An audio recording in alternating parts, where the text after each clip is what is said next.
And we are back. Our last guest tonight is Russell Schenck, the Director of Table Games and Sportsbooks Operations here at the Hard Rock. He's here to chat about sports betting, walk us through the process. Please give it up for Russell Schenck.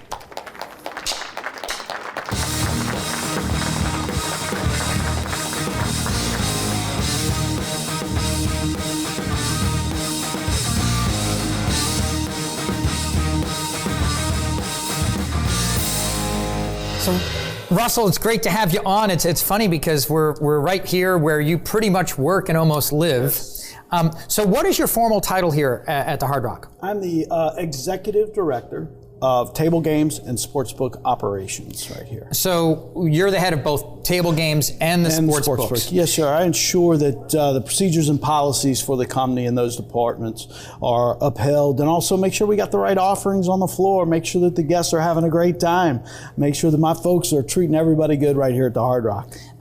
Now, we're coming up on the 1-year anniversary of sports betting in Mississippi, and I remember because it was actually a Supreme Court case that ultimately allowed for that. Were you guys excited when it was first brought back, and what were you excited about the most? You know what? Here's the great thing that our regulators did. Okay, when we knew this was going to the Supreme Court and they were going to have a ruling on it, Mississippi was one of the states out of about 5 states that actually prepared themselves to be ready to go full board. And how excited we were as a company to know that if this gets passed, we're going to be there. And, you know, being from the Gulf Coast, being from this area, I know, and I'm sure you do too, deep, strong fans of sports. That's all you hear down here, whether especially it's football. College football. Oh my gosh. Especially college football. So we were so excited. We wanted to be one of the first ones to get open. We built our permanent sports book immediately, where a lot of properties down here on the coast waited until they were still after. Catching up. Yeah, they were catching up. Yep. We weren't. We were ahead of the game, man. And now I think a lot of people they know about sports betting, but they really don't understand sports betting. There are certain things I kind of know, and a lot of things I really don't understand. Can you walk us through the process a little bit? Absolutely. And as you walk into a sports book, and it's all of them, they'll have boards up on the wall, and you look up there and you're trying to figure out how to read it. So what I'll do is I'll just give you a real basic 101 on how it works. Every event, and let's just use LSU, Alabama, since they played this past weekend. Okay. Every event, the team will have a number out to the side of them, okay? That number represents that team. So if you go up to a sports book to make a bet, you don't say, give me Alabama. You say, I want number 321, whatever number is put to that team. Then you have 3 ways you can bet. You have a point line, a money line, and a total line. Okay. The point line, it'll say PL, means whatever points the underdog is going to get points, the team that's the favorite is going to give away points, which means at the start of the game, instead of 0-0, if my team, I like the underdog, is +4, I'm actually starting with a 4-point lead. So at the end of the game, I will get 4 points to the score, and I have to win. If I bet on that team, I have to win. And I'll bet $110 to win 100. Now the money line, there's no points. You're just betting which team's going to win. Okay. But there has to be a way for the traders or the sports book to even out the playing field. So is that kind of like horse racing then? It's based on who bets on what? Right. Yes. That changes the odds. It'll change the odds. So it isn't necessarily, correct me if I'm wrong, so then would it be like for example, if you're betting on horses, it's based on what the total pool is and what people have bet for and against certain horses. Yeah, is it the same kind of thing? Yes, that's when the line is moving. See, the lines that they put out, whether it be point line, money line, is to even up the playing field so that and the team makes margin gets money on each side. And we hold 10%. We get our 10% VIG. But let me explain the money line for you. Okay.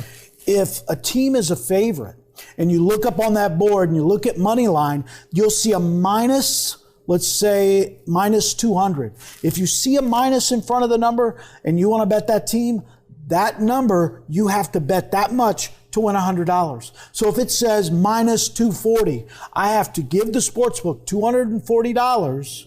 And if that team wins, I win $100. So it's not even like 50-50 odds in that sense. It's not like a double or nothing. So it's like if again, there's no points. So let's say Alabama is playing a Division II team, and we all know that Alabama's going to kill them. Well, more than likely, the line's like minus 3,000. You got to put up $3,000 to win $100. Which, right. So, but on the other side, LSU was an underdog because they were going into Alabama. The line was plus 240. With the plus side, all you do is bet $100 and you win the 240. Mm-hmm. So if you would have bet on LSU, for every $100 you put down, you'd have won 240 back plus your bet. And now let me ask you this. Can those odds change is it based nationwide odds, or is it based on geography? So for example, the Saints are a local favorite down here on the Gulf Coast. If more people bet on it here on the Gulf Coast, or is it based on how many people bet in your particular building? Because, for example, are the odds betting for the Saints to win the Super Bowl the same odds here as they are, say, in Atlantic City? Let me say this. What a great question, David, because this is one of the frustrations as a sportsbook director that I deal with, because every sportsbook down here partners up with a risk manager, those who set the lines and do all of that. Now, some of these companies do exactly what you say. It's just your specific sportsbook. And then there's other ones, like we use William Hill.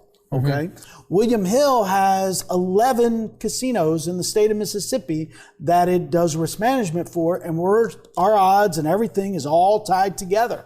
So they look at all the money throughout the state to change the lines, not what's at Hard Rock.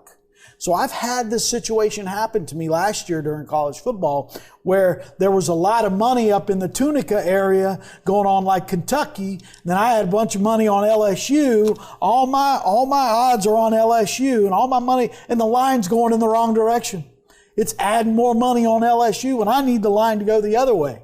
But they're looking at everything. So that's an area we are working on getting better at. So what are some of the types of different things people can bet on? I know there's a lot of crazy things you can bet on. Sure. So you can almost bet on anything now, right? Yeah, I mean, not anything. The state regulators if you go out to Las Vegas, can you bet on golf? Yes, absolutely. That's what I'm saying. When it comes to sporting, can you bet on the Indy 500? Yes.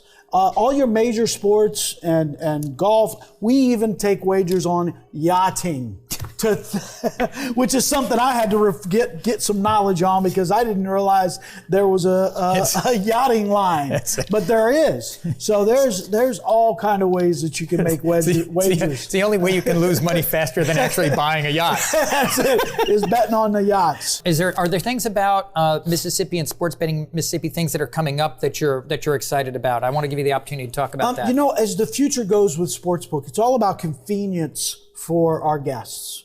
And one of the areas that we're going to is going to be the mobile sports betting, where you can have an app and actually bet on your app. So you don't have to physically be in the building? Yes, you do. Okay. Now, I was out in Las Vegas a few weeks ago, G2E, the big gaming summit, and, a lot of technologies coming down with picture-in-picture. You can be playing video poker, push a little button, sportsbook comes up, and you can make bets on the sports book. You can have your event. Let's say the Saints are playing, but you want to play slots and watch the game. Picture in picture, boom, the Saints game's up here in the corner, and you're playing, and you can make bets, and you're playing slots. Now we just need to have personal injury commercials pop up. That's it, right? That's a joke. Russell. But it's exciting. It's exciting. Thank you so much. Man, thank you for having me. I appreciate it very much. Hey, folks, come on down to the Hard Rock. Best place to be. Thank you again, ladies and gentlemen, Russell Schenck. We'll be right back.